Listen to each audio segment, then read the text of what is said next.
Welcome to Brier's Music Showcase. I'm Bryer Cisneros, and we are live. Yes, we are live. So this is actually a first on this channel because in the first time in this channel's history, I am not doing these live streams alone. So what you see here to my, I think it's my right, you see Adam from the channel What the Gym. And then right below us, we have Jason, the old millennials, with us as well.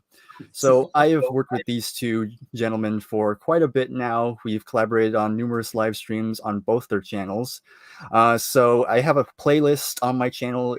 So there's a playlist that has all the collaborations I've done, and it has some from Adam, some from Jason. So if you want to go and check those out, just to see all the stuff we've done together, then go ahead and do so.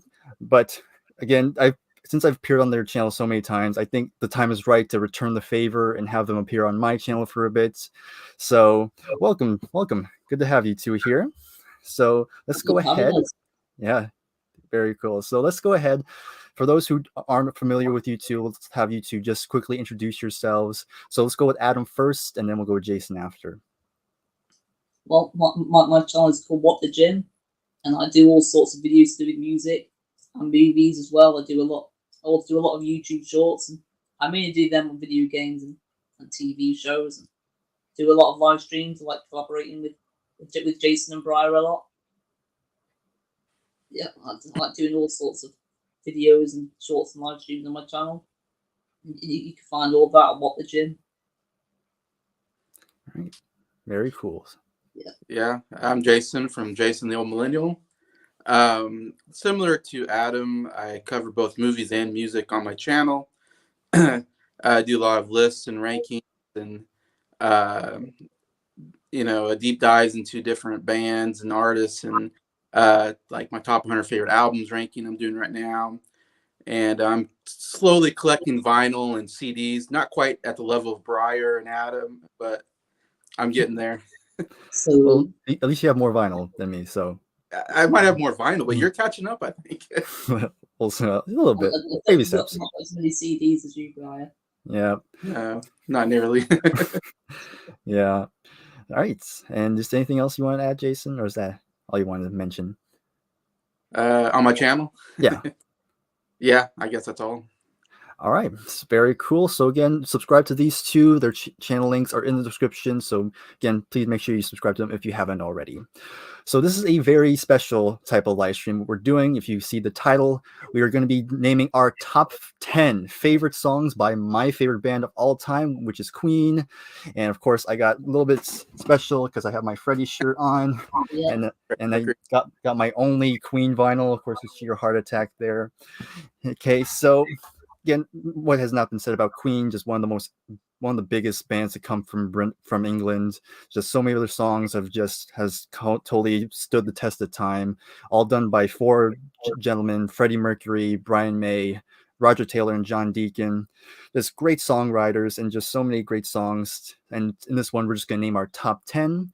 So what we're going to be doing, we're just going to go through our 10 through 1. We'll kind of name, we'll go with 10, and then we'll go around, and then we'll keep going until we get to our number 1. All right, so can I make a statement about Queen? Yeah, go for it. I never really went through their albums before until recently. I've been going through all their albums, and you're never sure when you go through a band. Even though I like Queen, I definitely know their big hits. Sometimes you're afraid, like you go through the albums and you go, oh man, these albums aren't very good. There's like one or two good songs or something. But I found myself loving these albums that I'm going through. And even liking some of the songs that aren't big hits on them. And it was a nice, I don't know if I want to say surprise, but it was definitely like, oh, that was nice. Like, here's a bunch of songs I never heard. I know Bryer and we both were watching a live stream not too long ago, and some individuals, I mentioned Queen. I said, man, I'm loving Queen. And some individuals were like, oh, I don't care for Queen. Yeah. I was like I was surprised because I thought everybody loved Queen. I was like, oh, okay. And they made a statement of, oh, Queen doesn't have good albums. They only have good singles. And I want to go on record to say I disagree. I think, in my opinion, from A Night at the Opera to like the game, I think was really great. Mm. Several albums there. You know, Day of the Races, News of the News of World, the World, yeah. News of the World, Jazz. I think are the big ones in there. To me, are really good albums that I really enjoy listening to anyway. So I want to go on record to say I think they do have good albums. Yeah, I totally agree. Yeah. So, Adam, do you have anything to say about Queen? Well, I've been listening to Queen music pretty much my whole life. I bet, yeah. I've always been familiar with their hits. Pretty much all my top 10 are hits by Queen, except for one of them. Yeah, I'm kind of that way too. I've only heard 3 of their studio albums. I'll hopefully listen to more of their stuff in the future. I've just got so many other albums to listen to.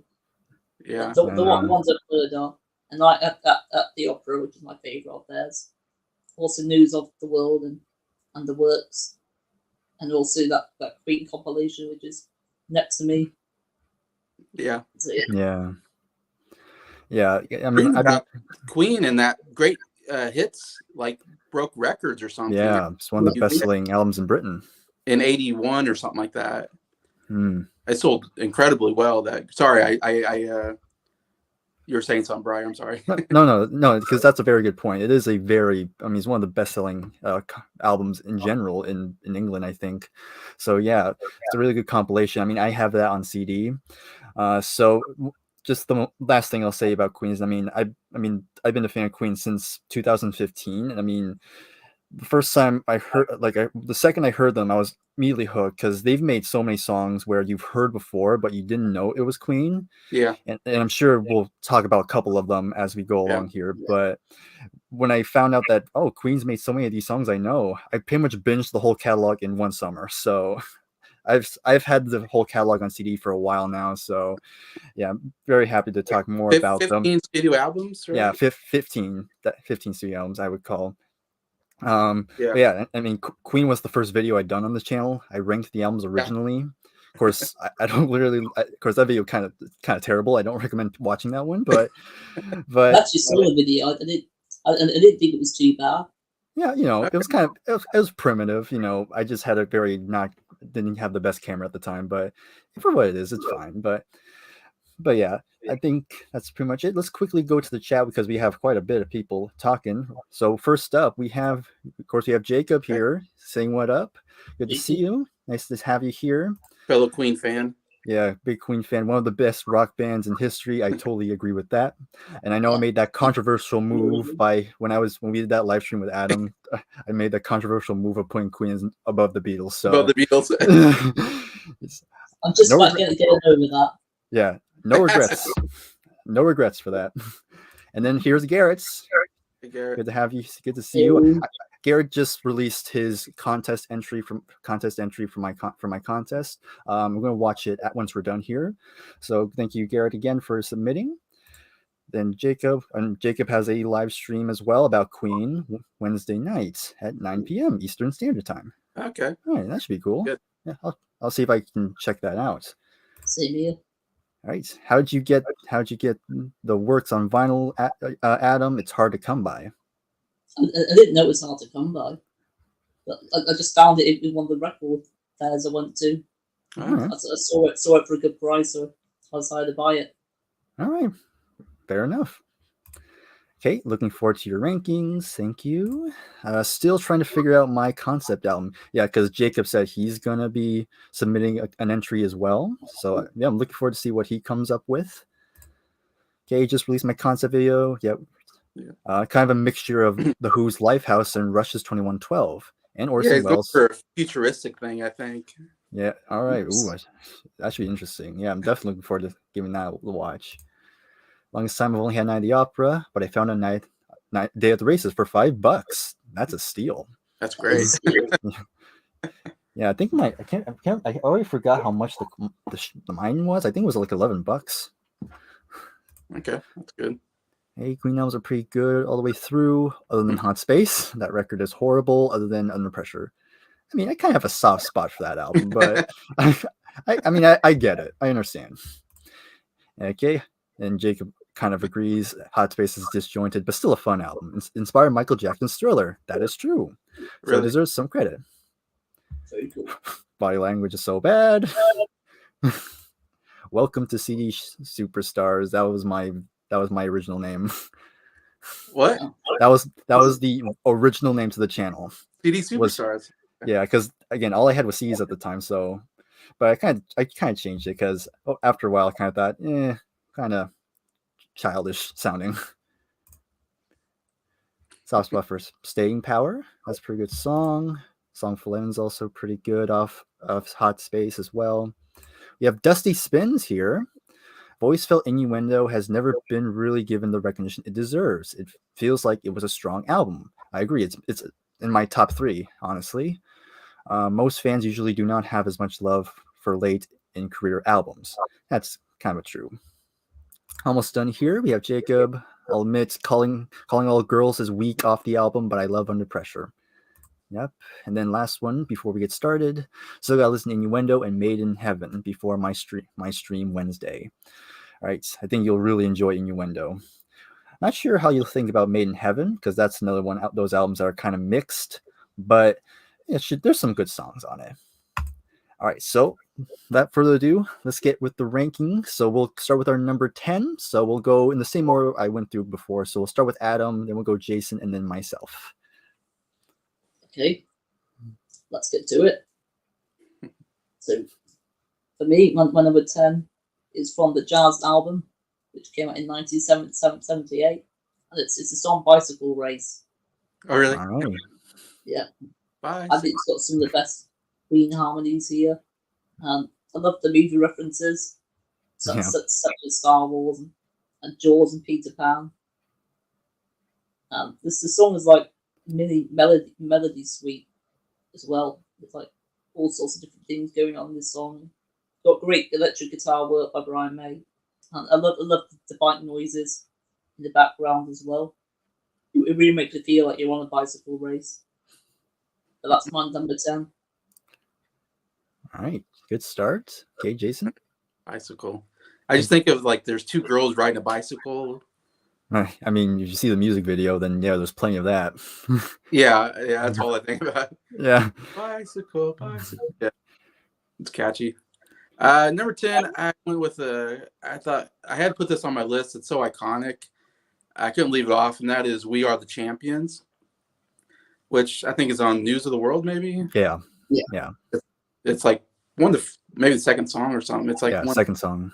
Yeah, on that album. Obviously, very famously comes after "We Will Rock You," and I mean, is there a better song about winning a championship than this song? Not that I know of. There's none. Every time someone wins a championship, this song plays immediately after. Every time. You can't go on without it. Yeah, so it's iconic in sports history, I would say. I actually first heard the song on when I watched the movie The Mighty Ducks 2 back in the day. I don't know, that might have been like late 90s. I don't know. Yeah, it's somewhere around there. Yeah. I had no idea this was a Queen song.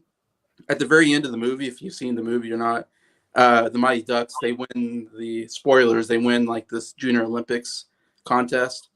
And at the very end, they're sitting around a campfire, and one of the guys has an acoustic guitar, and he starts playing "We Are the Champions." And I had no idea. I just thought it was a song they wrote for the movie. I'm like, oh, it's kind of cool song. And then later on, I was like, oh, this is a Queen song. I'm like, oh, this is a Queen song. And yeah, it's so fun to sing to the song. I remember when I was in junior high, my 7th grade year, my basketball team, we won our league tournament.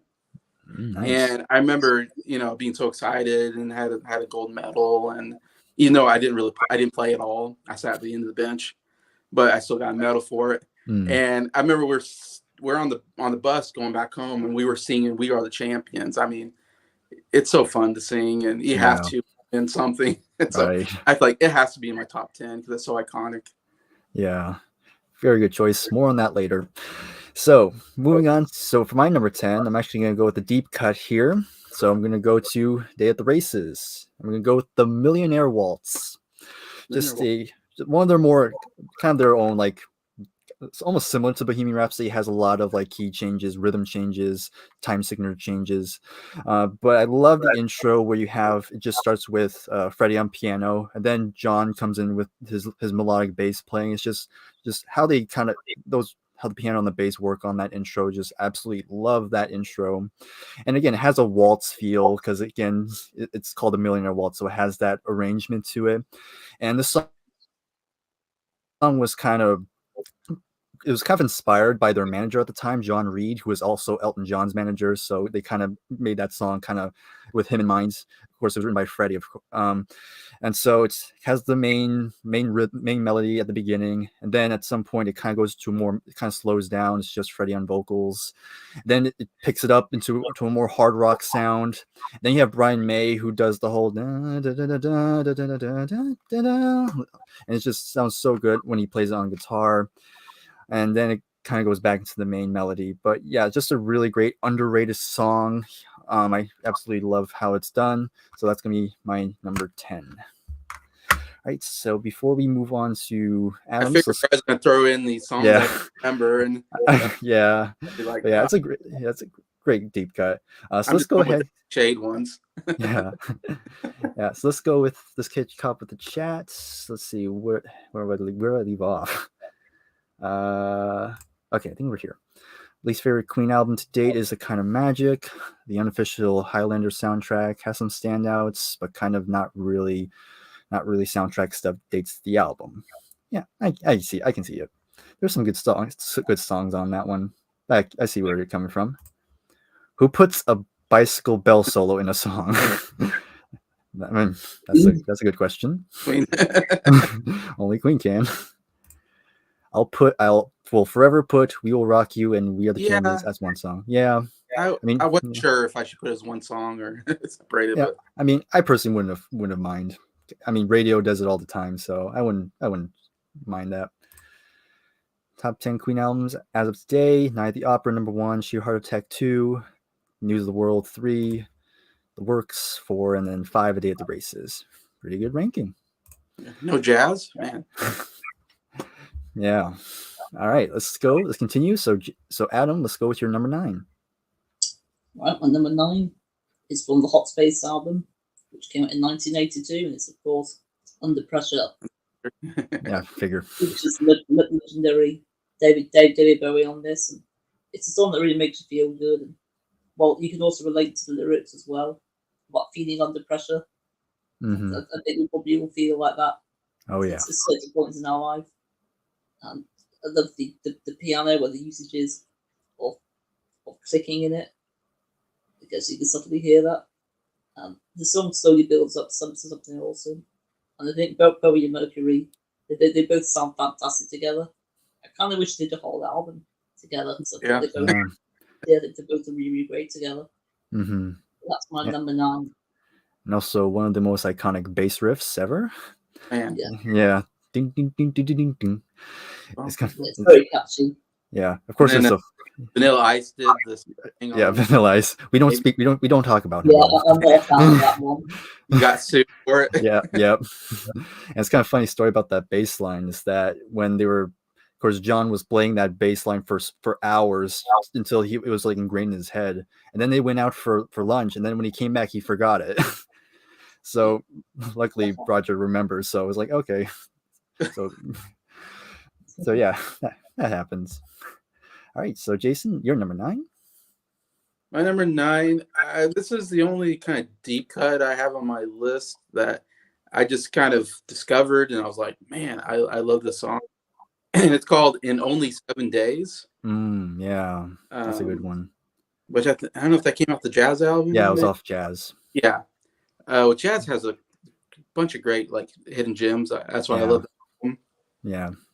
In my opinion, which of course had Bicycle Race that Adams mentioned, but "In Only 7 Days," it's not a very long song, but it has one of the most beautiful melodies in it. And what I love when I was listening to like Queen is Queen definitely, you think of them as this kind of almost hard rock band. I don't know. But man, they are really good when they do some of the ballads. Like I don't think about them as a ballad band, but man, they can really really do good on ballads as well, kind of, and kind of songs like that and pop songs every once in a while.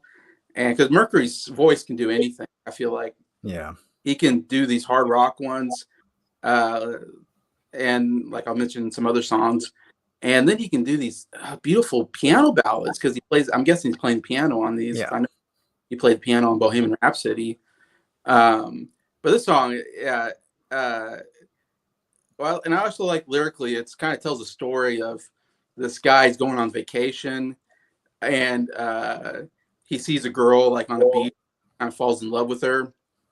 And I love how it like he kind of goes through each day of the week because his vacation lasts like 7 days. So he's going, Monday, bump, bump, bump, bump, bump, and then later Tuesday, bump. Mm-hmm. That's how he introduces like each day. And I'm like, oh, it's so great.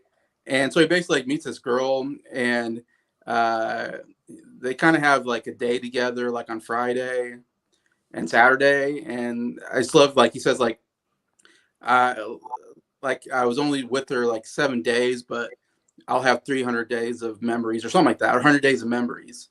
Mm-hmm. And I love that line. Like, yeah, it happened so quickly. He was only with his girl for a short time, but yet the memories of that moment is going to last a really long time.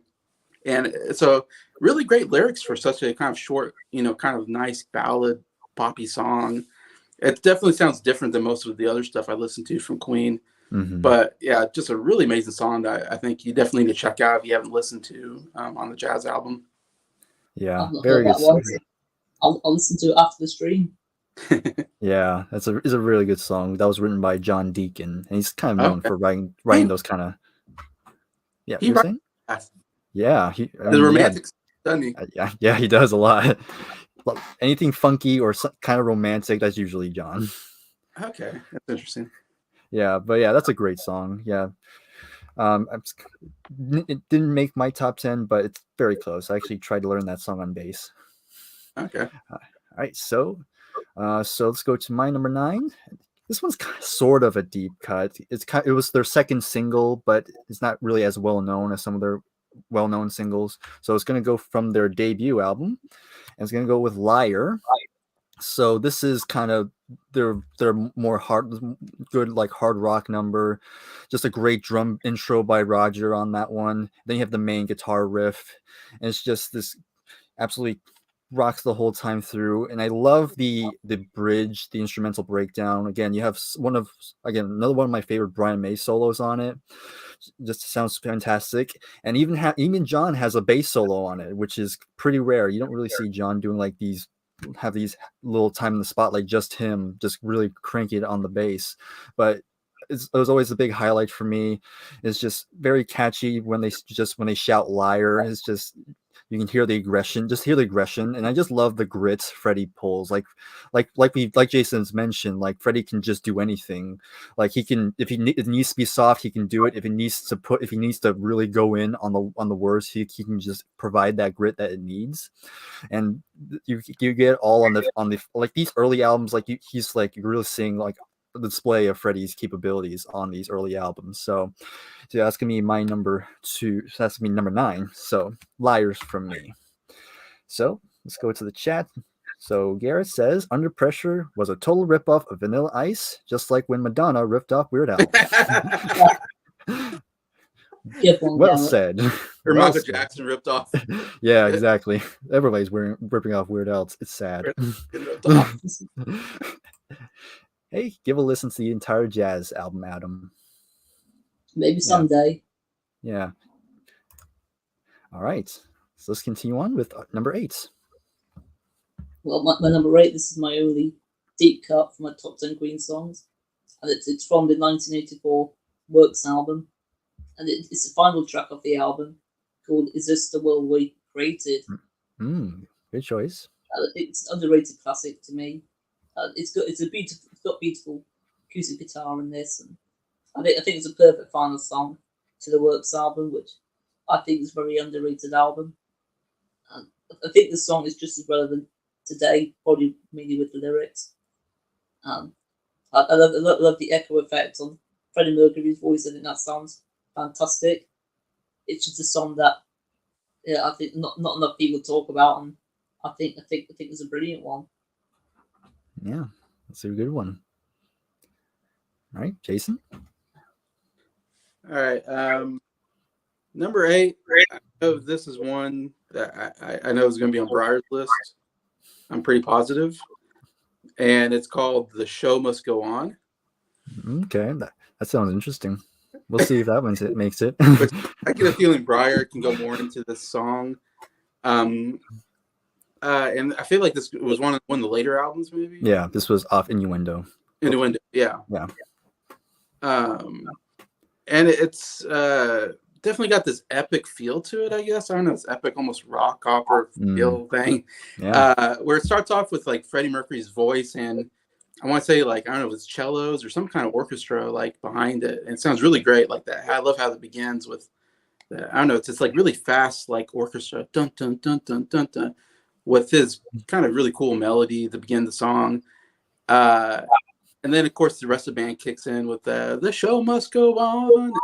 Really great, like when they all come together. And of course, Freddie Mercury's vocals are just absolutely amazing throughout this whole song. And the guitar playing by Brian May, of course, is just absolutely amazing. He has a really nice guitar solo in here as well. But it has a real good build up to it. And just like I said, I don't know how to explain it, except it just has some kind of epicness to it that's very interesting with the orchestra behind it and everything. Yeah. Yeah, we'll talk more about that later. So let's keep moving. So my number 8. So this one, actually, Jason actually already talked about this one. And we are also, yeah, we are the champions. So, yep. I mean, Jason already pretty much summed it up. I mean, it's one of the greatest victory songs of all time, like we already brought up. I mean, the chorus is just so memorable. Like, you hear that chorus and you feel like a champion, no matter what it is. And I won't add too much to it, but yeah, just a classic one. They pretty much always close out their concerts with the song, and deservedly so. It's the perfect album. It's a perfect concert closer. It makes sense. Yeah, exactly. But yeah, especially when you see them do it at Live Aid, you see all the crowd just swaying back and forth, just singing along, just everyone together on it. And yeah, just a great song in general. So yeah, that's gonna be my number 8. We are the champions. All right, and then jazz is the most diverse album in terms of different genres that represent the band. My favorite song off the album is "Don't Stop Me Now." Yep, a classic on that. "Hammer to Fall" is my favorite song on the works. Very good rock number. Same here. Jape agrees, along with Radio Gaga. Yeah. We'll talk more on that later.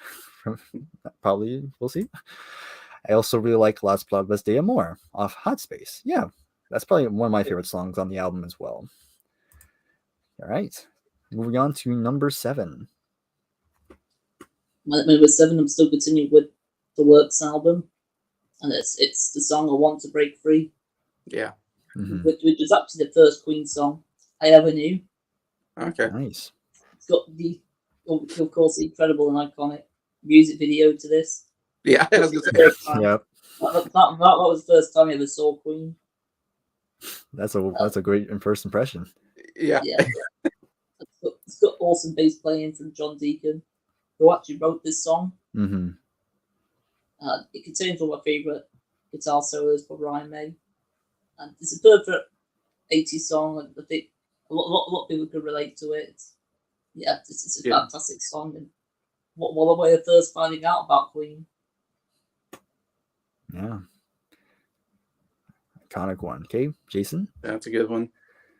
What are we, number 7? Yes. Number 7. This one Jacob just mentioned, "Don't Stop Me Now." Which what album was that? Was that the Jazz? Yeah, that's Jazz, of course. Yeah, I think he said that.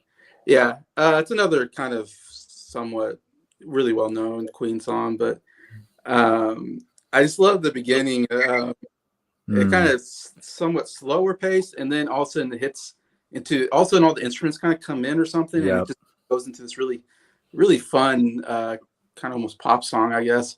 I just love the "Don't Stop Me Now," like how they pause between each word, and then they go into "We're having a good time." And it's like, oh, then it's just, oh man, it's just so good. Such a catchy, like I said, almost kind of pop song. Mercury, absolutely amazing. Like I said, like I definitely like when you hear like best frontman, Mercury's always one. Like, I did a poll on my channel, in fact, on my community page, and I think I listed like 5 people and said who's like the best lead singer of a rock band, and Mercury won pretty easily. Yeah. On my poll that I did, and like it's one of those things where like I wonder if is he really the best, or is that just is overhyped?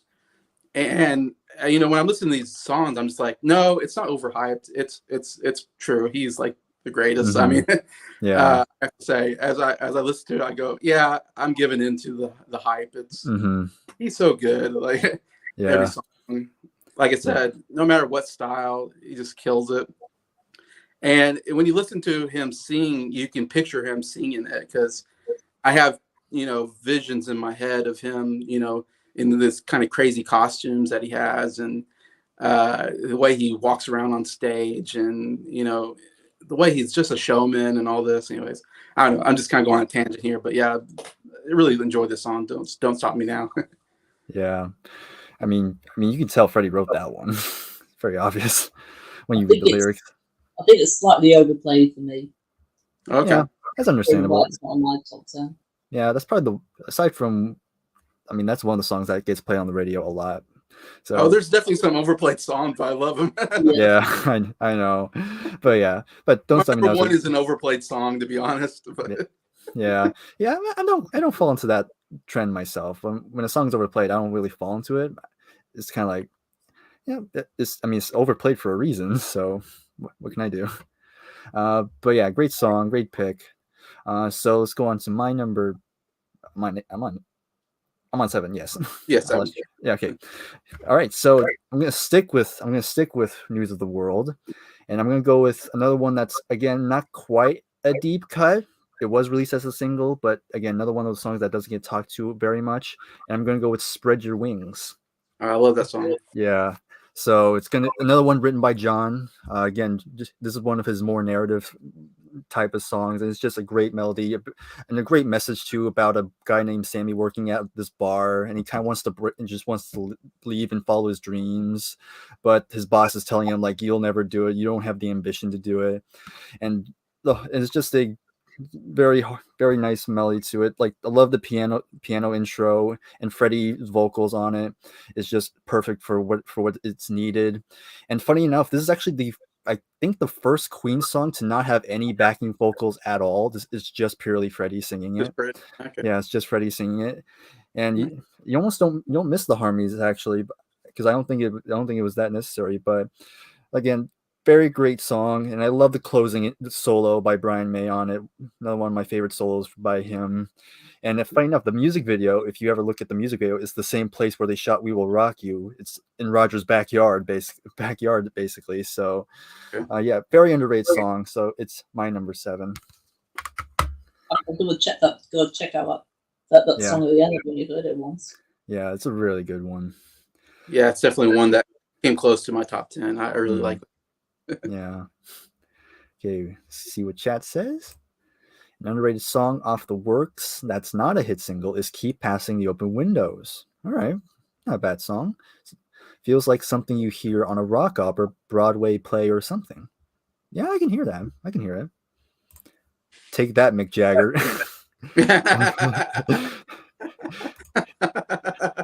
Yep. Oh man, I mean, Mick Jagger's great, but yeah, give me Freddie any day. Freddie's like my spirit animal. Freddie's just so good. Yeah. First time I ever heard "We Will Rock You" was when Chicken Little sang it. Right. It might be the first time I heard it as well. Yeah. That's right. Maybe, yeah. Freddie had high notes, but he didn't do a very good job, if I remember right. Yeah, no, not really. It's funny, but not fun. It's funny though. Oh, yeah. We don't speak of that movie, Chicken Little. Not very often, no. Yeah. A song that's overplayed that will never get tired is "Tom Sawyer." Rush, of course. every time I think of Don't Stop Now, I always think of the pub scene in Shaun of the Dead. Yeah, I remember that scene. I bet a lot of Queen songs are in a lot of movies now that Right. we're in it. Yeah, so many, like Wayne's World, of course, the Yeah. prime example of that. And you already mentioned Mighty Duck too. Yeah. Even cartoons, even. And so yeah, Spread Your Wings is epic. Yep.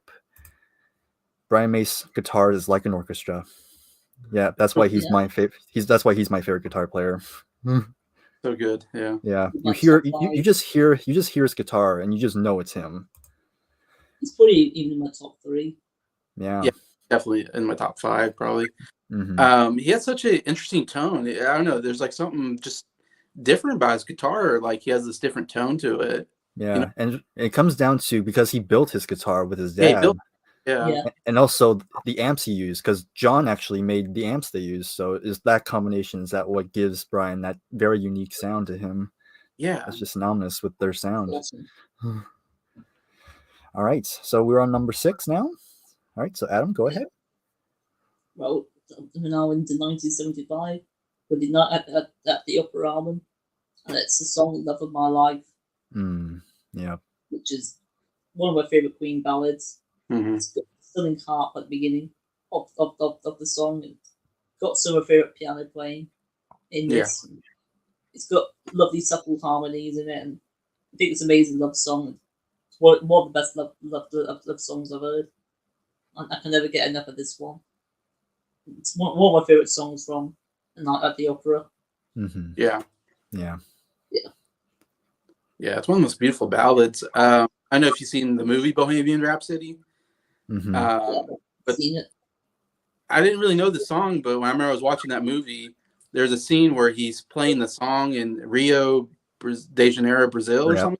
Mm-hmm. He's had this huge crowd, and the crowd is singing "Love of My Life" back to him. It's just to me, it was one of my favorite parts of the movie because he's just standing there listening to this crowd singing "Love of My Life," and it's like almost a very emotional moment in the movie. Yeah.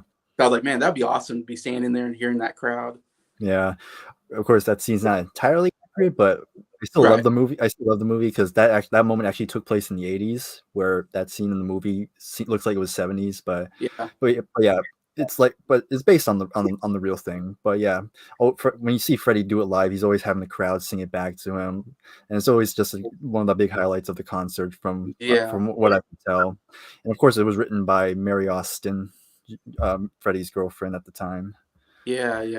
I've got to watch that film again. I've only seen it once. Yeah, even though it's not historically accurate, it's still fun. Oh yeah, it's just a fun song, fun movie. Yeah. Yeah. I feel clean. Yeah. All right, Jason, you're number 6. My number 6. Yeah, I had to put this up here. It's so good. Has the best bass line to any song I think I've ever heard. Mm-hmm. It's Another One Bites the Dust. Yep. By Queen, as John says in the Weird Al movie. Exactly. When they did him dirty there, but I'll let it slide. John, the bass player. Yeah. Oh. Weird Al, of course, did Another One Rides the Bus, but Another One Bites the Dust. That I was thinking, like, if I could play the bass, this might be like the first song I've tried to learn. I don't know about you, Bryer. Yep, I've tried it. I've tried it. Yeah, you have to. Yeah. Because it opens the song basically. Yep, and pretty much. It's the heart of the song. I don't know how to say it. It's like it's one of those songs like I don't know. The bass doesn't always carry a song, but it's like one of those songs where I feel like the bass really carries it throughout the whole song. Mm-hmm. Yeah. Dun dun dun dun dun dun dun. dun. So iconic. Yeah, and I love, and it's like one of those songs where I've heard the song like growing up, but I didn't know it was Queen until like later on. Then I was like, oh, that's a Queen song. Like I don't know why I didn't know that. Of course, now I'm thinking, of course, once you hear Freddie Mercury's voice, it's a Queen song. But I guess when I was younger, I didn't recognize his voice as much as I do today. But it is one of the best rock songs ever, I think. I love how, because it kind of builds. I love the build of when Freddie Mercury first starts the song, he's singing kind of quiet, almost like bum bum bum, something down low, and it's like this really cool, like, are you ready? Are you ready? Bum bum bum bum bum, and then all of a sudden it kicks in, and Brian May's guitar comes in, and he has amazing guitar that kind of just really complements the bass, and then Freddie all of a sudden goes into this high mode of Oh yeah. bum bum bum, and he's like singing like rock style, and I'm like, oh my god, like he like went, I don't know how to say it, just went another level up in the song. And I love that build up from the first verse into the second, even the first chorus, it's not that loud or anything. And then, man, when you get there, Mercury just wows you with his voice, and like I said, just the it's the greatest bass guitar vocal song like ever. Yeah. I could have it higher, but I have it at number 6. It just makes us think of the Weird Al movie. What? It just makes us think of that Weird Al film. I know. Yeah. That song now. Another one bites. You've heard that song, another one rides the bus? Yeah, several times. Yeah. Yeah, that's definitely one of their, I think that was their biggest hit ever. Like it was huge in the 80s when it first came out. It was actually Michael Jackson who convinced them to release it as a single because they weren't sure about it. Yeah, I read that it was like the best selling single or something like that for Queen, which I was like, wow, like they had so many big hits, but that was like considered the biggest hit from what I read. Yeah, I mean, disco was still kind of still in the mainstream, so it kind of made sense for it to be that huge. But yeah, great one. So my number 6, another deep cut on my list here, and we're going to one of my favorite albums. We have their second album, Queen 2, and I'm going to go with The March of the Black Queen. This song and even this whole album in general is just them. This is their prog album, basically. Like, it's very experimental. They really were going all in on the overdubbing and layering of their vocals and guitars and all that, and even it's all throughout. It's just absolutely. I really love it. I really love that. So with March of the Black Queen, it was kind of like the precursor to what Bohemian Rhapsody would be, because it kind of has that similar, like, grandiose, kind of very theatrical type of sound that would eventually be on Bohemian Rhapsody. I mean, the lyrics are very surreal. I still have no idea what it's supposed to be about, but I don't think that's the point, because you're just lost in the whole structure of the song. There's multiple key and rhythm changes, just so grandiose.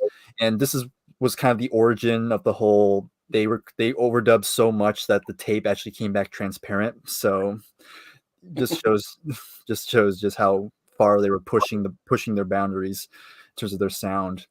But yeah, I really love, like, the starts out kind of like this big epic sound, but then it switches to a more hard rock number, and then at the very end you think it's going to end, but then it just picks it back up with the piano, and then it just keeps on going until finally it blends into the next song, which is Funny How Love Is. Just a epic song. And so yeah, it's gonna be my number 6 for me.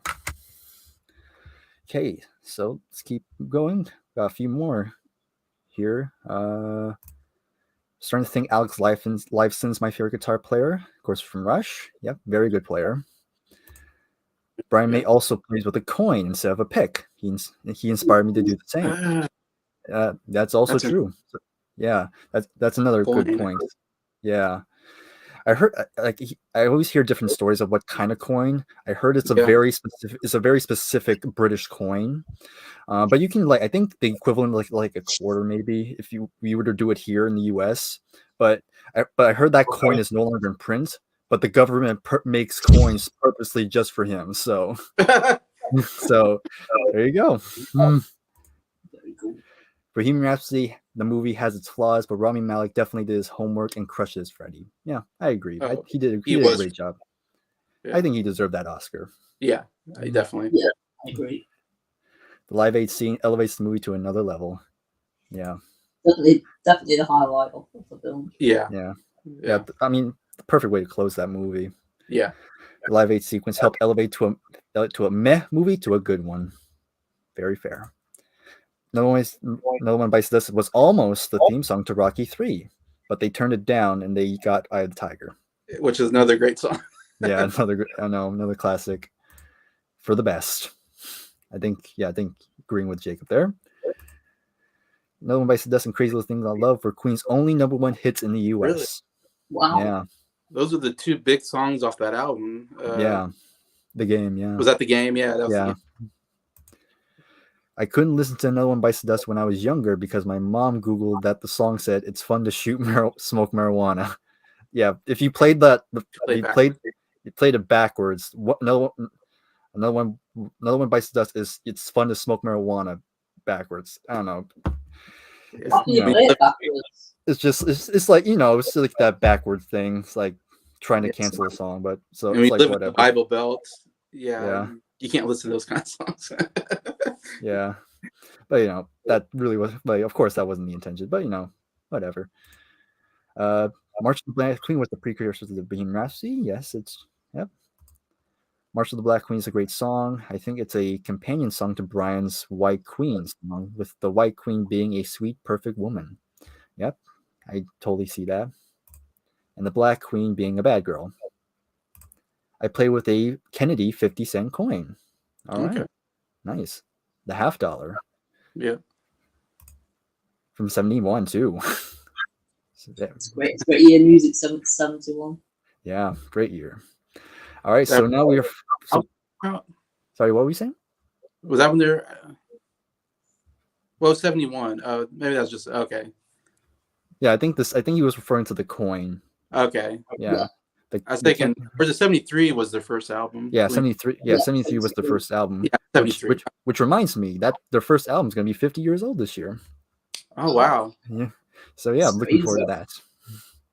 Yeah, maybe they came together in 71 or something like that. I can't remember. I did research. Yeah, I think it was 1970 where they finally formed Queen. Yeah, 70 they formed, but then Deacon joined in 71. I think is what. Yeah. Like he was an add-on after the other three kind of formed. Yeah. Okay. Sorry, I'm just thinking research. I remember. No, you're good. You're good. But we are now entering our top 5. So, Adam, take it away with your number 5. Well, my last one was at the Night of the Opera. And for this one, it's A Day at the Races, 1976, and it's the song "Somebody to Love." Mm-hmm. Yeah, great. Yeah, got some of the best backing vocals here. It's a song that you can relate to and sing along to. Yeah, it's also got an awesome gospel vibe to the song. In the latter half of the song, the vocals slowly build up to the iconic chorus. And it's a perfectly produced and arranged track. And probably a few years ago, it would have been my second or third favourite Queen song, but maybe I just heard it a few too many times. But it's still an incredible song, though. It still makes it into the top 5 Queen songs. Yeah. I'm sure we'll talk more on that later. Yeah. All right, Jason, your turn. All right. Well, I got one question for you guys. What makes the rocking world go round? Fat Bomb Girls. Fat Bomb Girls. Give you nothing else. That is the answer to that question. That's the answer. Number 5, Fat Bomb Girls. One of the funniest sounding song names I've ever heard. Absolutely love this song, though. It's a song that's really grown on me in the last couple of years. Like, I don't think I was that familiar with it in the Queen catalog. And I don't know, the more times I hear it, the more I just really love it. Mostly because I love that intro with the just almost, what do you call it, a cappella, like harmonies with the, oh, we're going to take you home tonight. Oh, like once you hear that, I mean, it's such an iconic, like, Queen, sound and chorus and, it's so great and so catchy. And I love how it begins that album. But then once it gets into the rocking part, man, it rocks really good. That guitar and bass and drums and everything. And the drums, I love the do. He does like this incredible, I don't know what you call that, fills. Drum fill, yeah. Drum fills as it like intros into the we're gonna take you. But yeah, I love how the verses, it's just Freddie just killing it. And I don't quite understand what the song is. It sounds to me like he maybe is like a younger man sleeping with an older woman who's maybe a little overweight. If that's what I'm getting at. I'm be surprised by that. That's my feeling without delving too much into lyrics, but he talks about a naughty nanny. I remember that. So Yeah. it's kind of almost humorous to me when I listen to it, because I'm like, what? And he says, you made a fat boy out of, or you made a something, man out of me. You made bad boy out of me. You made a bad boy out. Yeah. So it's like, oh, okay. So as long as, I just feel like it has to be sexual. I don't know. That's just rock and roll. Yeah, exactly. Anyways, but yeah. Oh man, it's such a fun song. So one of the fun rock songs, I think, and it's one I constantly am singing to myself. The whole chorus and everything. Yeah. So I got here. Fat bottom girls make the rock and roll go round. Yeah. You think that was written by Freddie, but it was actually written by Bryan. Okay. but he kind of wrote it as if I was Freddie, how would I write this song? So that's how it's written. Well, it's interesting because you have Freddie, who's obviously like, I don't know if you want to call him bisexual or he's gay, whatever. Obviously, singing songs though about women sometimes, or mostly, you know, in these songs. So you always wonder, like, maybe who's writing this, but I don't know. That's he did like women too at times, so he did as well. But yeah, I kind of all four members wrote songs though. I believe. Yeah, and that's something I was going to point out. Like that was kind of very unusual for them because all four of them wrote songs, and they all had their own hits. Because with the Beatles, you had mainly Lennon and McCartney, but with Queen, you have all four of them writing songs, and all four of them have had hit singles. I mean, they're one of the few bands that of course there's the Songwriter Hall of Fame. They're one of the few bands where every member got inducted. Yeah, I read that. Yeah, so very impressive for them. Do they sometimes take turns singing too as well? Yeah, they do. Freddie, but I feel like there's some songs I'm like, I don't think that's Freddie singing. Yeah, Bryan and Roger would take lead vocals too. Yeah, Bryan and Roger would take vocals. Okay, sometimes. I was wondering, like, I'm in love with my car. I'm guessing that was Roger. Yeah, that was Roger. Yeah. So let's go into number 5 for me, and finally going to talk about this album, The Works. So I'm going to go with the first song, the one that starts it off, is Radio Gaga. So of course, of course, this is the song where Lady Gaga got her name from. Makes sense. So this was kind of inspired by, of course, this was mainly written by Roger Taylor. This was actually inspired by his son, because one day his son was like, I think his son was 3 years old at the time, and so one day he heard him say Radio Caca, and so Roger kind of heard that. I was like, yeah, that sounds interesting, and so it ends up writing Radio Gaga. So this is kind of very synth pop heavy, and I'm personally, I love that sort of sound, the synth on it, and the bass, like a little bit, the bass line on here is really cool. A little bit of slap bass on it. It's really nice. Slide guitar on hit by Bryan sounds incredible. And again, has that catchy, all we hear is Radio Gaga. Then especially if you see the Live Aid. Just see them, everybody clapping to it. It's just absolutely the biggest highlight. He like got his fist up. Yeah. Oh, so good. Yeah, just so absolutely spectacular. And the music video is kind of interesting as well, because it actually uses clips from the classic silent film Metropolis, which kind of fits the theme of the song, which is a little bit of critique on MTV. Kind of, we're starting to move away from just the audio side of music, and now we're just starting to focus more on just visuals, which is very fair enough. Yeah, you were gonna say something, Jason? Because they're kind of a visual band, so that's interesting. Yeah, because you think that as well, but that was kind of what the song's about. But it's still one of their classics. Again, like I said, a big highlight of their live shows. But I love the song to death. So yeah, it's my number 5. All right. I was kind of bored of the white side of Queen too, but the black side is amazing.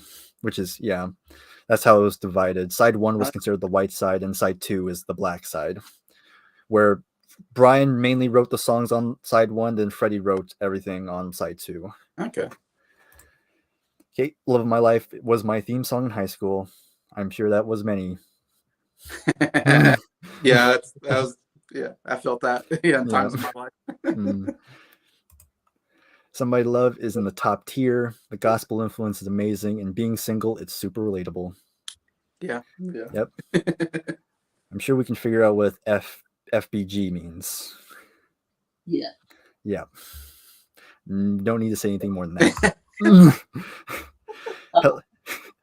Hello, I am astrophysicist Brian May, and I'm here to tell you how okay, yeah.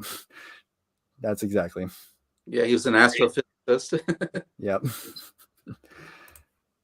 I love Roger Taylor's drumming on Fat Yeah. Bomb Girls, especially the mini solo he does before the final chorus. He Oh. likes big butts and he cannot lie. It was before Yeah. so why it came around. Exactly. It was Maybe that's where he got that from. maybe. He was in love with a big fat fanny and the naughty nanny. All right. Then here we have good afternoon all. Nice to see you.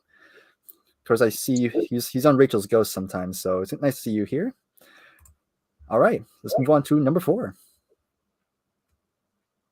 My number 4 is Who Wants to Live Forever from A Kind of Magic in 1986. Great one. Yeah, it's a powerful song that it gets me every single time, mainly with the vocals and the melody and the lyric, or pretty much every single thing about this song, but also the fact that Freddie Mercury is no longer with us. Mm-hmm. It's got beautiful orchestration, got fantastic instrumentation all around. It's got lovely sounding synths on it, and the song always gets me thinking. It's one I love listening to. I've got it very high in my top 10 Queen songs, but I've only heard it a few times, so I've got to listen to that one a few more times. I think. But isn't A Kind of Magic a soundtrack album? Kind of half and half. It's half a studio, half a soundtrack. But Who Wants to Live Forever was part of the soundtrack of Highlander. Okay. Yeah. I remember. Is that towards the end, kind of? I mean, that one of the last songs towards the end that he did, or of the no, it was 1986. It came out, so it was before his diagnosis. Oh, it was before. Okay. Yeah. Because 87, 86, 87 was what? 87 where he was diagnosed. And he died in 91. Yeah. What was his last one? The Innuendo, and then Innuendo was the last one. In 95. Yeah, and Made in Heaven was kind of a posthumous one. Yeah. Mm-hmm. So 95 it was. That one came out. Yeah. Yeah, but that's a great song. Very, very emotional one on that one. Yeah, so good pick. All right, Jason, number 4 for you. Number 4. I had to put this is one of my favorite rock songs of all time. Coming off News of the World, the very first song, I believe, We Will Rock You. Mm-hmm. A companion to We Are the Champions. You can put them two together, and I mean, that'd be a great 1-2 punch right there. Like I said, We Are the Champions is the best song after you win a championship. We Will Rock You is the best song before you win the championship. Yeah. It's like, that's what I love about the two songs put together. It's like, this is a song right before you play the game. Yeah. This just gets you hyped, you know? Gets you hyped. Yeah. Yeah. It's the best hype up song for, sports. And again, I first heard the song watching Mike Up 2. Right before they get to the championship, or right when they start the championship game against Iceland in that movie, they do that stomp, bum, bum, bum, bum, bum. And then they start playing hockey, and as they're starting to play hockey, you hear, Freddie's vocals, and it's such a good. I mean, I haven't watched My Ducks 2 in a while, but it's such a good scene. It's like probably the best scene in the movie because that song and the playing of hockey just worked well together and get you hyped up for, like I said, for this, championship game. But it's not a very long song. I wish it was longer because it's such an awesome song. I said, it's just that stomp clap. It's so great. And it's such an interesting idea to start a song, which I know it's like Brian May's idea, I believe. Yeah. Mm-hmm. It's his song, basically. Yeah, that was his one. I'm getting that off of the movie because that's what happened. Yeah. So Brian wrote We Will Rock You, and Freddie wrote We Are the Champions. Oh, okay. Yeah. Okay. Sweet. But it's definitely it's my favorite I want to say my favorite Freddie Mercury rock vocals. I mean, because he just lays it on you, very fast paced. I mean, he's singing very fast. And it's all about, we're going to kick your can all over the place. And then we get to the We Will Rock You, and they're all singing together. And you have those claps in the background the whole time. Yeah. So it's just a great background. There's no drums at that. It's just right. It's just, that's the beat. It stomps and claps. And it's almost, like I said, it's almost like a cappella. Freddie's just, there's no really guitar or anything. He's just, I love that. It's just his voice, how good his voice is just by itself. And yeah, it's an amazing rock song. And it's interesting because he goes through like the first chorus, maybe a second verse. And then all of a sudden, Bryan May comes in with this guitar solo, which is like top 10 favorite guitar solo of all time. It's not very long. Yeah. And it is amazing guitar solo. Like I wish it was longer. I love that guitar. When all of a sudden it just kind of fades in almost, like kind of comes in all of a sudden and just hits you with dun dun dun dun dun dun. I don't know, it's just like and the next thing you know, the song's over. But man, I had to put it up really high on my list because it's definitely one I listen to quite a lot. Yeah. Just no one of their all-time classics. Another one big highlight of the show. All right, so my number 4, I'm actually finally going to talk about a later Queen song. So we're going to go to 1987, the Miracle album. Miracle. And we're going to go with the song I Want It All. Yeah. Yeah, so this one was written by Bryan May.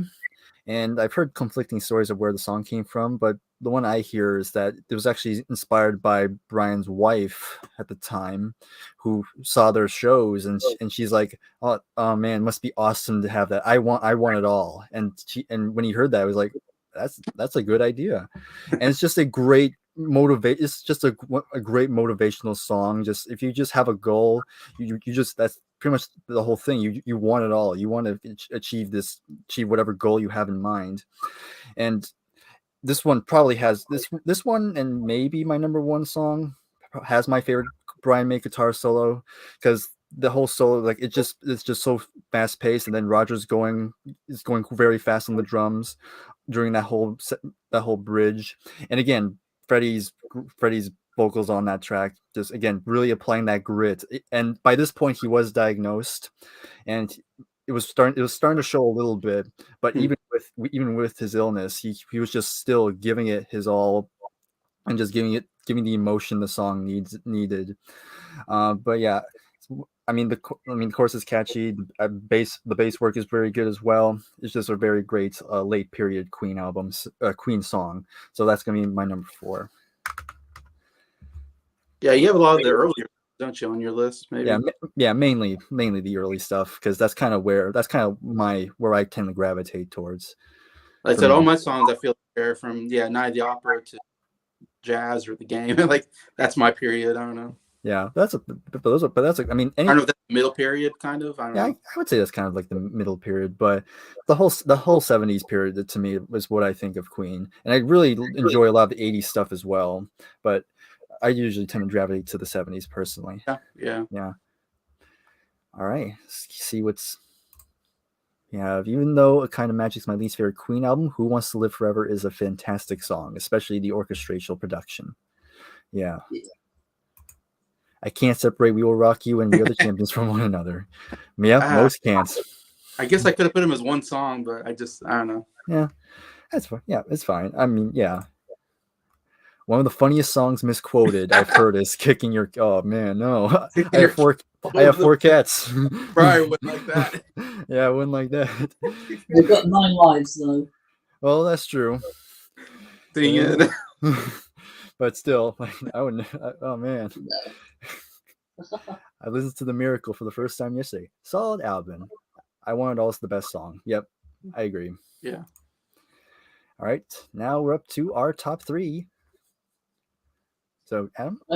My number 3, I think this is the first one we've all had the same song for.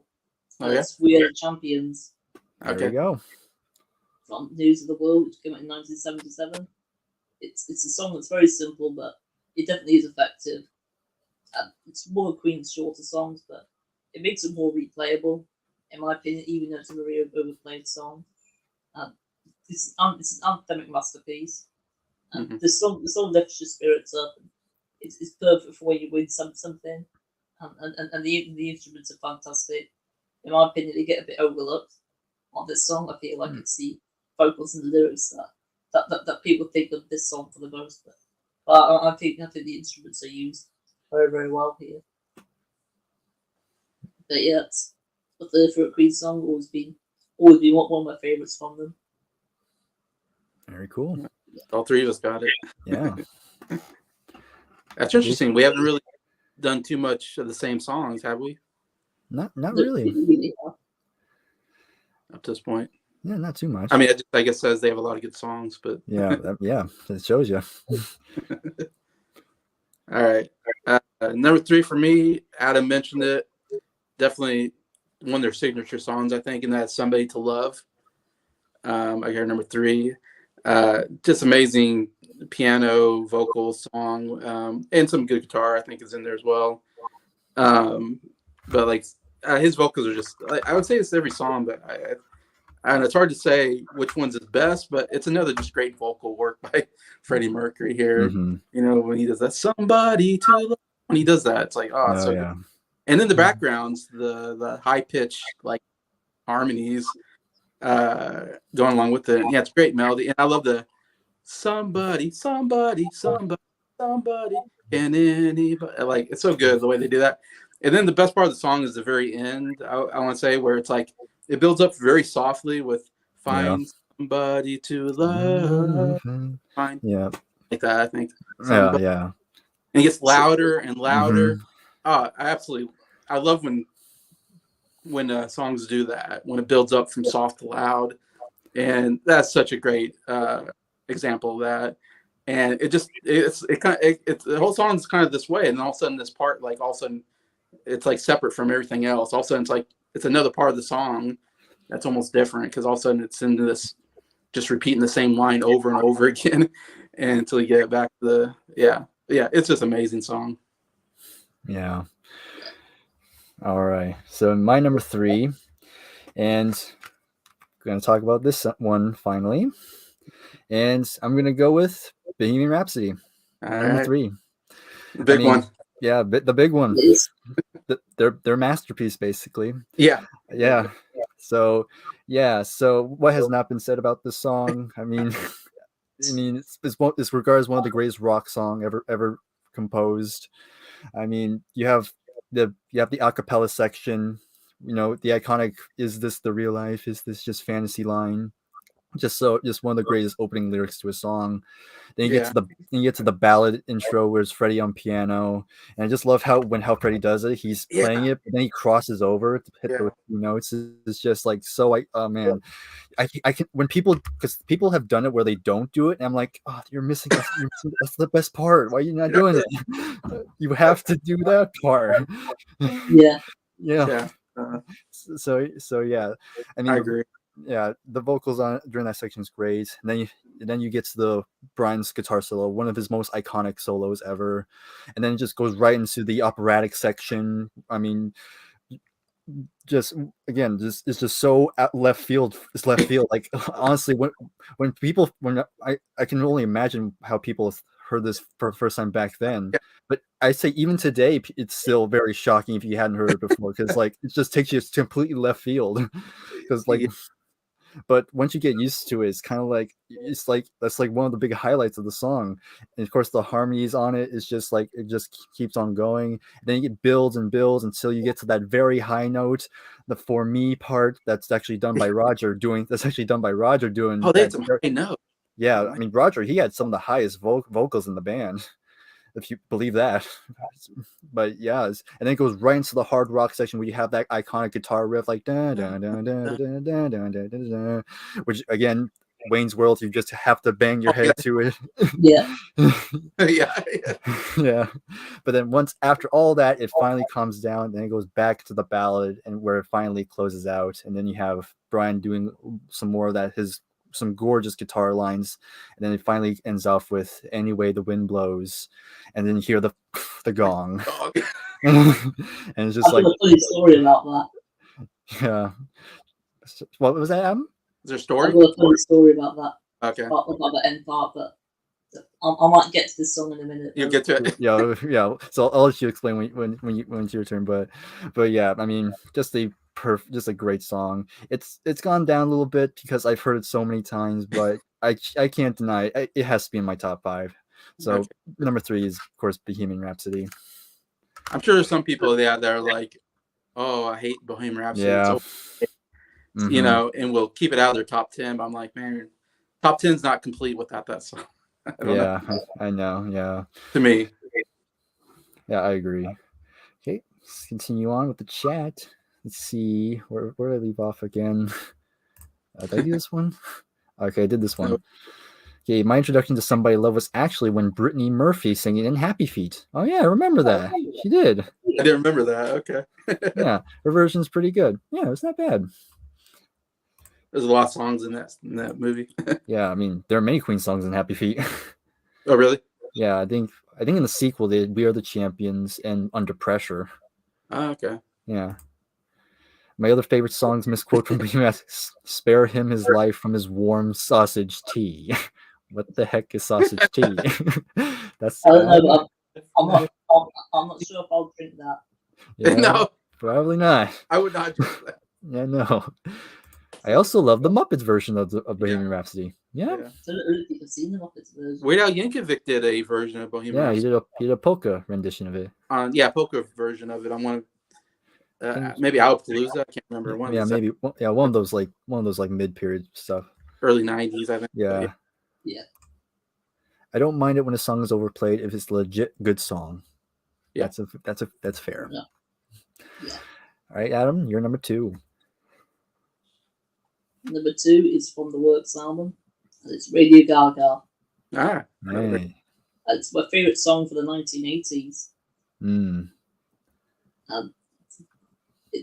This song is one of my favorite starts to any song, and it's got one of my favorite usages of the synthesizer as well. Yeah, I love the way that's used here.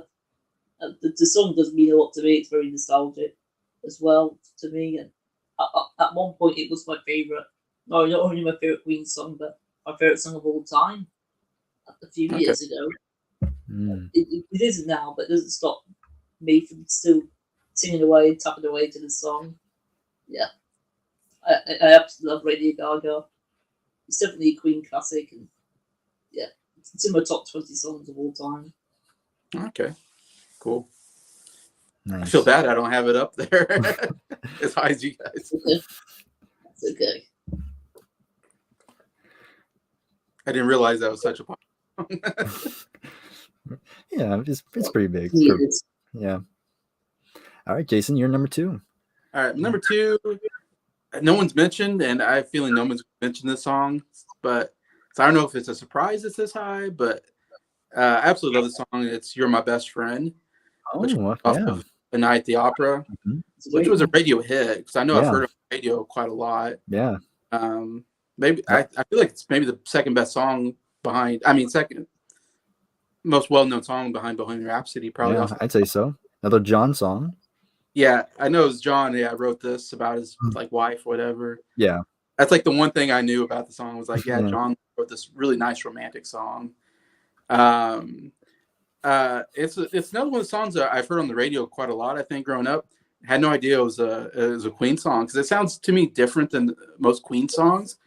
To me, it's the best pop song that they did. And why I absolutely love it here. I have number 2. As I was going through this list, I mean, there's so many songs that I could change around because they're so good. I love them all. But I keep going to this one because it makes me smile so much. It just makes me happy. It's one of those songs I put on a list of like, Here Comes the Sun, songs that when I listen to, it makes me happy. Somehow it like improves my mood. And because it has such a nice uplifting like pop sound to it. I don't know. While still being a Queen song, still it's got great guitar work and but yeah, I just love it's just such a nice catchy song that I just love nice catchy songs, Ooh, you're making me live. Bum, bum, bum, bum. You're my best friend. I don't know, it's just I'm just playing it in my head right now. I just love it. Yeah. One of the songs that once I listen to it, I just start singing it to myself. Yeah. If when I'm by myself walking around the house, I'll sing to myself or something, or sing in the car, in the shower. It's just, and it's a nice, lovely message. Of like your wife being I'm guessing it's his wife. If I'm Yeah. Yeah. It's kind of a cliche term. My wife's my best friend. Like, it's a nice sentiment to say, that you really like you like this person. You're married to them. Yeah. You like being around them. But yeah, yeah. I don't know what's more to say. It's a nice, lovely song. Yeah. That's a good one. And actually, John is still married to her wife to this day. Wow. Yeah, and I think they had the most kids together. So Really? yeah, of all the bands, I think John had the most kids. I can't remember how many, but I think it was definitely more than 2. I don't know much. Freddie never got married. No, not really. No. Or had kids. We've got quite a lot of John Deacon songs in our top 10. Yeah. I'm really liking Deacon the more I'm hearing these songs. I know. Like John's a good songwriter. Yeah, to me he was like their like what's that term, like their, oh man, what's that term? This is giving me a moment, but their secret weapon. John was like, to me, they were their secret weapon. Because he's kind of quiet, I almost want to say, or yeah, he was the quiet one. He was kind of the least flashy of them. He kind of just stayed out of the spotlight mostly. Yeah, he stayed out of the spotlight.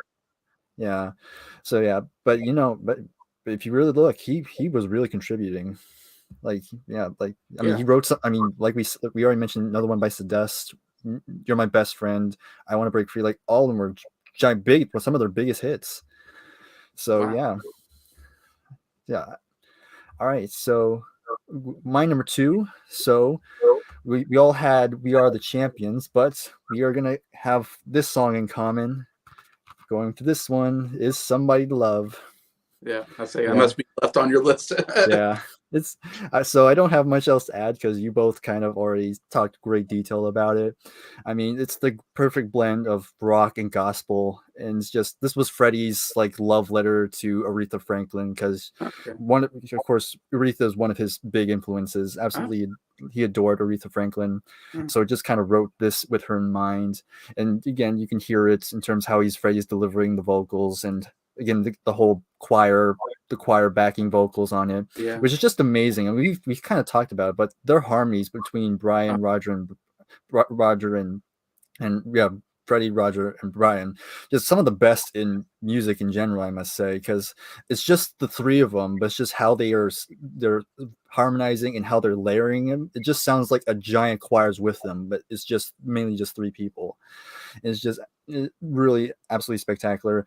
And again, that's again, don't have much else to say, but again, relatable. And we've all felt like that at some point, and probably and for us who are still single, still do. But it's just and Freddie himself has said this is probably, if not his favorite song he ever wrote. So that goes to show. But yeah, number 2 for me, Somebody to Love, fantastic song. I feel like Somebody to Love and Love in My Life almost kind of go hand to hand in some way. Yeah, I'd see that. Yeah, they definitely have the same idea. Yeah. So Jacob, it's I find that Queen was anti-synthesizer in the 70s, yet they embraced it in the 80s. I guess decided to embrace the times. Yeah, that's pretty much it. Because many bands, when the 80s hit, they kind of had to go change with the times. Like many bands did. Rush did it. Genesis did it, like so many 70s bands. My other favorite songs off Night of the Opera, besides the 2 big hits, are the Prophet song and Death on Two Legs. Yep, great song. I totally agree there. Yeah, those are good. Yeah, fantastic ones. All right, and now we finally reached our number 1. So Adam, what's your number 1 favorite Queen song? Well, it's not like it's Bohemian Rhapsody or anything. Of course it is. Yeah. Of course it's Bohemian Rhapsody. Of course it's Night of the Opera. One of the most iconic, recognisable, important songs. I think it's still ahead of its time as well. Yeah, It's in my top 10 songs of all time. Might even be in my top 5 songs of all time. I just absolutely love it, and you can interpret the lyrics in many different ways, which I think is really cool about it. That you can think of different things that would into it. The songs, of course, got multiple parts to it. That's probably what it's most famous for. It contains all sorts of genres and has something for all music listeners out there. It's got rock and classical and pop parts and operatic and it can be quite heavy metal at times, I suppose. Yeah, I would they say. also the song starts slow and then goes fast and then goes slow again. It sort of goes full circle, really. And I think the vocals are incredible, especially the high ones by Roger Taylor. I think all the vocals are incredible here. So all the melodies and all the instruments are all used to perfection to make a perfect track. And they've actually got a story on the final instrument in the song. Like my granddad was playing in a hall, and his job was to do the gong part at the end of Bohemian Rhapsody. Yeah, He played it so loud that there were people that were asleep before he did that, and everyone was awake. Everybody woke up. Yeah, I'll do it. Everyone shot on their skin when he did that. He did it way too loud. Maybe a little bit, you know. Probably don't need to hit that hard. Yeah, I don't think he's ever played that instrument since. that's fine. Yeah. Yeah. Yeah. All right, Jason, your number one favorite Queen song. Well, you probably guessed what it is. No surprise. Yep. Bohemian Rhapsody. Yep. It's the cliched answer, but I don't care. I don't mind being cliched. Like, if it's a great song, it's a great song. Yeah. And it's definitely the most iconic song. I mean, they named the freaking movie Bohemian Rhapsody, which is, which was what they do when they do biopics. They just pick. And me and Adam, we even talked about like what Adam even gave me some like ideas of like, if Paul McCartney did a biography or John Lennon did one or George Harrison did one or Ringo did one. Adam came up with all these titles like based off of their like hit songs, if I remember right. Adam. Yeah. And that's what you do. Like Rocket Man, it doesn't really explain who they are, but it's just, this is a big song. People recognize it. Yeah. They'll go see the movie because, I know what that song is. But yeah, that's just how big of a song it is. And I'll even say, like, my favorite part of that movie was when he walks up to the piano and just plays that. When he plays that piano part, like, I literally had like tears in my eyes when I was watching that movie. And I don't know why. It was just like, it wasn't sad. I wasn't sad. I was just like, it was a beautiful moment. I don't know. When he gets to that piano and goes, dun, dun, dun, dun, dun, dun, dun, dun, dun, dun, dun, dun. Simple piano part, but man, I was like emotional for some reason when I was watching the movie because I just knew the song. I'm like, he's going to play Bohemian Rhapsody. And I just have such a love for that song, I guess. It makes me emotional in some weird way. Probably is the piano part of the song. Yeah. But like I said, it's their most iconic. It's amazing. It's first time I heard the song was Wayne's World when I was a kid. I remember watching Wayne's World and they get in the car and what they're going to play, and they had like a cassette tape and it's a Bohemian Rhapsody or something like that. Garth, I think, says Bohemian Rhapsody. He puts it like in the player and Wayne's like, good call. And all of a sudden, and I had no idea what Bohemian Rhapsody was. I had no idea who Queen was because I'm like 10 years old watching this movie. And because I think it came out in 93 or something like that, like when I was 10. And I remember I thought it was a song written for the movie. I thought, this is because I thought it was a funny song, when they do because if you watch the movie, the Scandal douche, can you do the fandango? Yeah. To me, fandango. Like the funny song, like, and I thought that was the whole song. I thought the operatic part was like the whole song. I didn't know it was this like very layered song, and and so I remember hearing it. And it's like, wow, that was a funny song. And like I said, the headbanging is so iconic to like, I cannot listen to that song without dun, dun, dun, dun, dun, dun. So iconic to the song. Wayne's World to me is like That's part of the history of the song for me. Yeah. I bet it is for maybe a lot of people. Yeah. My age, at least. I don't know, around my time. I've actually not seen the Wayne's World film. Yeah, but I only know that part of it. you heard that part. It's probably the best part. I mean, one of my favorite parts of that movie. Yeah. So especially now knowing the song, going back to it. But like I said, I remember like hearing that, and I remember when my dad told me, "Oh, that's an actual song." I'm like, "That's an actual song." There's because it's a funny word, Bohemian Rhapsody. That's a funny word song. Like, what is that? It seems like it's just made up. But I'm like, "Oh, that's a real song." And I remember listening to the radio because I didn't have iTunes, didn't have, Spotify, didn't have YouTube. And so the only way to listen to a song was to listen to the radio and wait for it to come up. I used to listen to, 60s and 70s, like oldies stations. So I remember listening to the radio, waiting for that song to come up because it would come up because it was a big song. And I remember it coming on. I'm like, oh, Bohemian Rhapsody's on. Like, it was so exciting because, like I said, I didn't have it. Like now I have it on my phone. I can listen to it if I want. Back then I couldn't. So I remember being so excited anytime that song came on the radio. And I'm saying all that to say it's one of my favorite songs all time. It always will be. Like when I think of like, and what I love about it is how different it is, how it changes throughout the song. Like I said, I love the piano ballad part of it. I love the rock part. I love the operatic part. It's just all just so amazingly put together. It's such a weird song too, lyrically. Mama, I just killed a man. Yeah. Something like that. Shot him in the head. So I think. Or something like that. I'm like, what is going on in this song?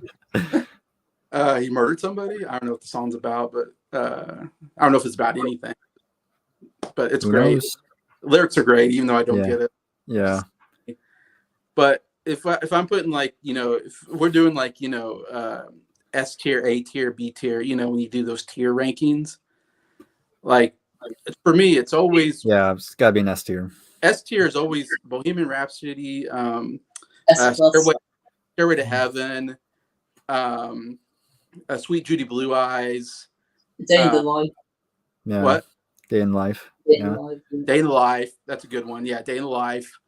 Hotel American California. That's just some what? Hotel California. Hotel California. Yeah, it's just they're so iconic for how. They're not just a straight out song. It's just these layered parts to it. And I love that I love Band on the Run, I love when they're layered with different. Yeah. I don't know how to explain it. Different tempos, different movements, passages, sections. Different melodies, sections. Yeah, different sections. It's just amazing. I love when songs do that. And this is definitely one of the all-time greats. But yeah. Yeah. Yeah. I don't think enough songs do that nowadays. Not many, no. That's a good point. Especially in the pops, in the mainstream. Like I'm sure there's people doing it, but you're not going to see them in like the top 40. You're right. Yeah. But yeah, so yeah, we all had Bohemian Rhapsody on our list, though. Yes, so very good. All right, my number one. Okay, if you've been following my channel, you kind of already know because I did a whole series talking about my top 100 favorite songs, and yep, it hasn't changed really. So I'm gonna go with Innuendo, 1991. So The Show Must Go On, which is the final song on the album. And to me, the perfect swan song for Freddie. Now, it wasn't the final song he ever recorded, but it was one of the last ones he did. And there's actually a story behind it where, Brian wrote the lyrics to it, but he kind of had Freddie in mind when he was writing it. And so he was writing it, and it was going to show Freddie how to sing it. And then at some point, Brian was like, hey, I think there'll be too much. I don't think you can do it. And then Freddie says, I'll effing do it, darling. And then Freddie just grabbed a bottle of vodka, just drinks it, just puts it down, and just steps into the studio, to the mic, and just kills it. I mean, I hear rumors he did the song in one take, but I've heard that's not true. But I like to believe that's true. Good for the legend. Yeah. So it kind of has a little legend to it, but it's just an absolutely emotional song. Just the song about no matter how much life is just throwing you, just even at your lowest point, you still got to keep moving forward. Just don't let it stop you. Just push through it no matter what. Is and has one another probably again it's this song or what song did I say before? But another one of my favorite Brian May guitar solos ever. Just sounds absolutely amazing on it. I just love the part where the key changes and you start talking and he's singing about like being a butterfly and something like that. It just has this very uplifting because everything else before that kind of has this kind of menacing, almost not really depressing, but you can tell there's like it's not this kind of like it's kind of a sad song, but when it gets that bridge, it's kind of like there's still some hope at the end of the end of at the end of the tunnel, and I love that section. It's just this another motivational song. I mean, it has this very triumphant feel to it, and again, Freddie's vocals on it, like I mentioned before, just especially when the first time he says the show must go on. It's just like, man, he just didn't lose it at all, despite his illness. He was still in his top form at this point. Yeah. It's just yeah, it's my favorite song and my favorite song in general. So that's my number one. The show must go on. So yeah, that's it. So We didn't have it. We didn't think me and Jason had it in our top 10. Yeah, I had it in mine. Yeah, Jason had it, but yeah, I knew it was going to. I knew it was Breyer's number one. So yeah, like, I try and squeeze it in someday in the top 10. yeah, so I mentioned it. I was like, I know Breyer's going to bring it up at some point. yeah. You thought right. You thought right. Yeah. So let's quickly see the chat here. Where was I again? I saw this one. Yeah, it was this one. Bohemian Rhapsody, one of those songs where I can't really explain the meaning of the song, but the craftsmanship and multi-genre blends make it one of the best crafted songs in history. Yeah. Certainly, that's a Jacob. Yeah. Wayne's World repopularized not only Bohemian Rhapsody in the U.S., but also Queen as well. I bet. Yeah, because Queen was kind of not really that popular by that point, because especially after they did the video for "I Want to Break Free," where it was banned from MTV, and so it took a few years for people for especially America to remember how great Queen was. Sad the reprisal happened a year after Freddie's death, but it is what it is.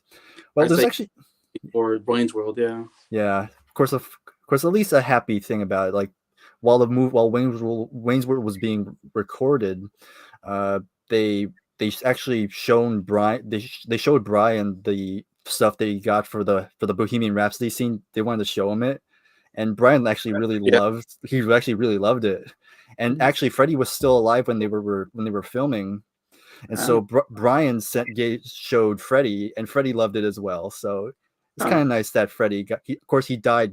He died before the movie actually came out, but it was kind of nice that he got to see that part before he died. And that was all Freddie Mercury, wasn't it? Bohemian Rhapsody, or yeah, Freddie wrote all of it. But yeah, "Show Must Go On" is a fantastic choice. Thank you. That song was also used well in Moulin Rouge. Okay. That's true. Yeah. All right. So before we head out, so do any of you have any honorable mentions? I'll let you go first, Jason. Okay. Yeah, it's quite a bit. Yeah. We didn't mention Killer Queen. It's pretty good. I want to say, I don't know if that's their first big hit. It feels like that's like. Yeah, it was kind of their first. It was their first bigger hit, because their first top 10 was Seven Seas of Rye, but Killer Queen was kind of the first one where they actually started getting noticed in America. Okay, yeah, because when I listen to the first two albums, there's not really any hit songs that I can get from them. Yeah, not really. Though I like "Doing All Right." I think the same song is really good. That's the first album. "Father to Son" I really like. Yeah. Is a great one. And then Sheer Heart Attack has Killer Queen and Stone Cold Crazy. Mm-hmm. And maybe there's another one. It seems like those are the two big ones off of that one. I like quite a bit. But I love "Love of My Life." great ballad. Long Way. I love Long Way. Oh yeah, Long, Long Away. Yeah, and that was Brian May on vocals. Oh, that's Brian May. Okay. Yeah. Yeah, really great song. It's another it's a hidden gem song that I was like, I absolutely love. It's on my playlist now. There's a song called T Toretta, Let Us Cling Together. Yeah, that's a Japanese. That's Japanese actually. Is it? Yeah. Yeah, I don't get that. Yeah, they made that song for their Japanese fans. Oh, it's a great song. It's a song off of one of their albums. I remember. Mm-hmm. Yeah, Day at the Races. Yeah. Day at the Races. Yeah, which is that was the closing song. Yeah, it's a closing song. It's an amazing song. Under Pressure. Yeah, had to have that on there.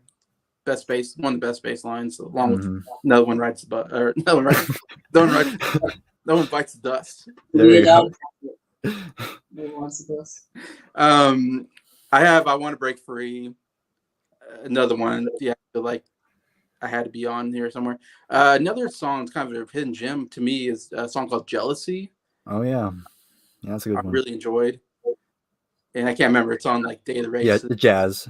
It's like one of Jazz. Yeah, it's on one of those. Spread Your Wings. I have on here. Yeah, I love Spread Your Wings. And then I have It's Late. Yeah, another really great kind of hidden gem songs that I love listening to now. Yeah, those are some great choices. All right, so I'll quickly go over my honorable mentions before we check in on Adam. So some of the ones you all already mentioned. Another one bites the dust, of course. Don't Stop Me Now. I Want to Break Free. Under Pressure. Other songs, of course, in Only 7 Days. Jason mentioned that one. Another great song. Yeah. Actually, trying to learn that song on bass as well. I said Killer Queen already. Love of My Life, of course. Princes of the Universe, which is from A Kind of Magic, which is also the theme song to Highlander. Okay. Yeah, great song. Who Wants to Live Forever, again from Highlander. You're My Best Friend. And I'll go two more. This is another song from Innuendo, is These Are the Days of Our Lives. Just another beautiful song. And actually, if you watch the video, that's actually the last time Freddie was in front of a camera. Okay. So that was like, and at the very end, he says, "I love you," which is many people says that's kind of like his little goodbye before he passed away. Did he look any like skinnier? Yeah.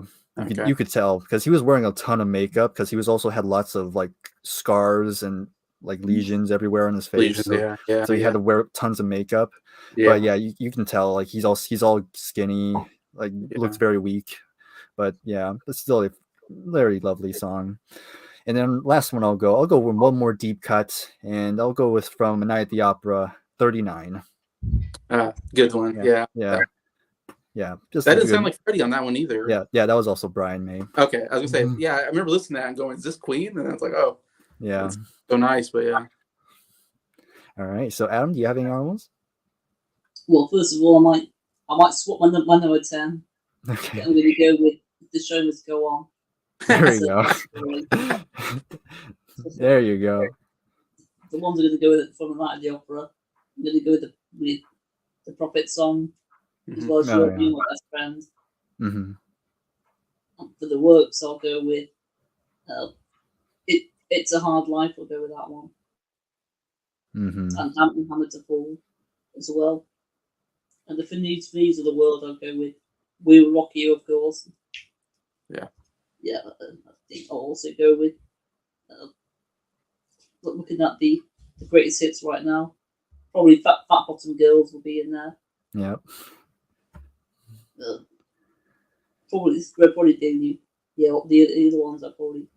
As well as another one, Bites the Dust. I'll throw that one in there as well. Yeah, so many signature iconic songs. It's just so many. You have to mention. That does make your top 10, but it's like, man, it's so iconic and to the Queen sound. And it's funny, I was thinking like off of Jazz, I think album has Bicycle Race and Girls on it. Yeah. And for some reason in Fat Bomb Girls, he says get on your bicycle and ride. They kind of cross reference each other. I'm like, is that a reference to bicycle? I don't know. That's weird. Yeah. It has nothing to do with the song. Get on your bicycle and ride. It's kind of a weird they try to connect them, but well. Yeah, I don't know. Yeah. Jacob has a few more comments here. The Sheer Heart Attack song from News of the World is a great hidden gem. Yeah, they have a song called Sheer Heart Attack. Yeah, because I heard the Sheer Heart Attack was supposed to be on that album, but Really? it wasn't ready yet. So they decided not to. Why is there a Sheer Heart Attack song not on Sheer Heart Attack? Yeah. It was I weird. thought that was a bit weird. Yeah. I was confused as well. Okay. Another hidden gem I really like is Scandal off the Miracle. Yeah, that's another good one. Along with Ogre Battle from Queen 2. I also have a highlight Jesus from their first album. Yeah, also a good song by them. Another hidden gem from the first album. Okay. Then Bicycle Race, a line that says "Fat Bottom Girls will be riding today." Oh yeah, there is a line. Is there? Yeah, there is. Wow. Okay, so they must have did it on purpose then. They might have. That's funny. Yeah. All right. Before we go, Adam, do you have anything going on your channel? Well, tomorrow being Sunday on Easter, I'm doing a Q&A live stream where you just ask me anything and everything, as long as they're respectful comments, of course. Yeah, before doing that, that'll be 8 p.m. UK time. And we've also got a couple of YouTube shorts planned for next week, and also on Wednesday next week, I'll be doing the movie review for the Super Mario Bros. Movie. Okay. Yeah, I'm looking forward to watching that tomorrow. So yeah, I'll be reviewing that Wednesday. So that's what I've got coming up on my channel. All right, cool. And Jason? Yeah, well, it's funny. I did this contest, predicting the Oscars contest, trying to predict who's going to win the Oscars, and another YouTuber named her YouTube channel is Lisa Loves. She got second on my contest. Okay. Like only like 9 or 10 people were on the contest, so it wasn't a lot, but she got second, and so her prize was she got to name a band or an artist for me to do a deep dive on, and her choice was Queen. Oh wow! So ironic. So Queen. So yeah, so I was like, okay, great, because I would love to do a deep dive on Queen. That's definitely a band I really love. And yeah, so I've been listening to their albums. When I do a deep dive, I listen to all their albums I like to do it in chronological order, just the evolution of the sound, kind of. Mm-hmm. It's funny because some people are like, oh, start with this album. I'm like, I'm just going to start with the first one. Even if it's not very good, I'll start with the first one. When I listen to all the Police albums, I listen to them backwards. You did? Yeah. So I write up a big thing. Like I go through, try to do research and information on the band, and so I did that actually. And so I have a whole thing. So I'm gonna do a deep dive, maybe tomorrow. I don't know. Kind of just going through my thoughts on the band Queen and kind of going through their history. Kind of hitting just it's not. It's only the videos are only about 20 minutes long, so I'm just hitting on the high points of their career basically and everything they accomplished. As much as I can. So yeah, so I'm doing a whole Queen thing. Probably maybe tomorrow if I have time. I hopefully I can, because I got it ready to go. But yeah, but that's for Lisa Loves, and I thank her for mentioning a band that I was already wanting to do. So it was great. Yeah, and we're doing this top 10, so it all worked out. Yeah, very cool. I'm definitely gonna look forward to that video. But yeah. All right, so that's pretty much it. So thank you for Adam and Jason for coming on here and just talking about some Queen. Yeah, thank you, Bryer. Yeah. Again, please, if you have not already, if you're watching this, if you're still here live or you're watching this afterward, then please go ahead and subscribe to these two gentlemen below. Again, the links up to their channel are in the description. Okay. Also, I guess I should plug in this real quick, but of course, my contest is still going on. I have 2 so far. I know Jason, he submitted his already, and Garrett from Sound Lab Studios, he just submitted his. I'm going to watch that once we're done here. Yeah.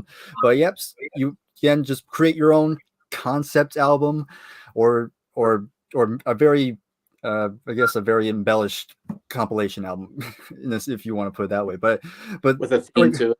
yeah, with a theme to it. Again, there's 3 prompts. You can either do one that's just one singular theme, based on the TV, book, or movie, or just tell your own unique story, just with songs that you just happen to know on hand, and whether it's on whether you have it on CD or vinyl or Spotify, just wherever.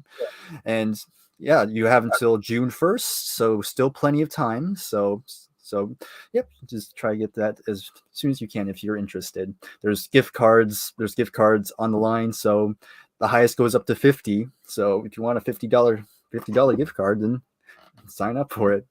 But yeah, that's pretty much it. Thank you so much for the people watching, and we will see you next time. Also, like the stream. So that's pretty much it. Thank you very much, and we'll see you in the next one. And goodbye for now. Bye. Ciao. Bye for now.